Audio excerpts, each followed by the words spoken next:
Hello everyone, welcome to my channel. Today video I will try to explain how we can download, install Git in our Windows operating system. Let's start. Open your browser, just write here Git, enter, open your first link, click on download. This is the official website for Git and you can download for Mac operating system, Windows and Linux. And I will download for Windows because I have download operating system, so I will click on download for Windows.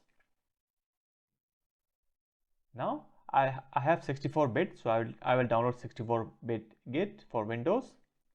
Now you can see that my download in progress. It will take a couple of seconds to complete. And now it's done. I will open my download folder.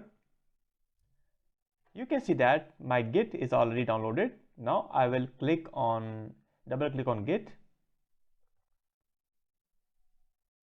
Now you can see that this is the installation process is start, so I will click on next.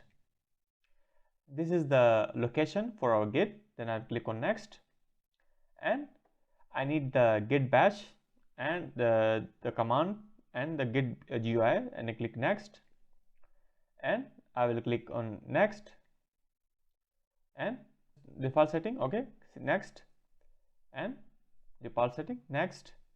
You have to select the Git from command line and also third party. It means that you can also use the command line and you can also use the Git bash, right? So I will click on Git from command line and both, next, and I will click on next and next and next again. Just click on next, right, and click on install. Now it will take a couple of seconds to complete the installation process.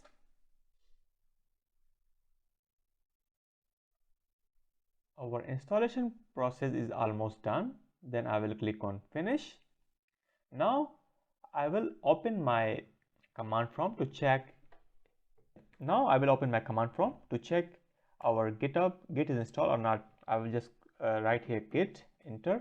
You can see that is already installed successfully. So thanks for watching my video. If you like my content, give a thumbs up. Thank you.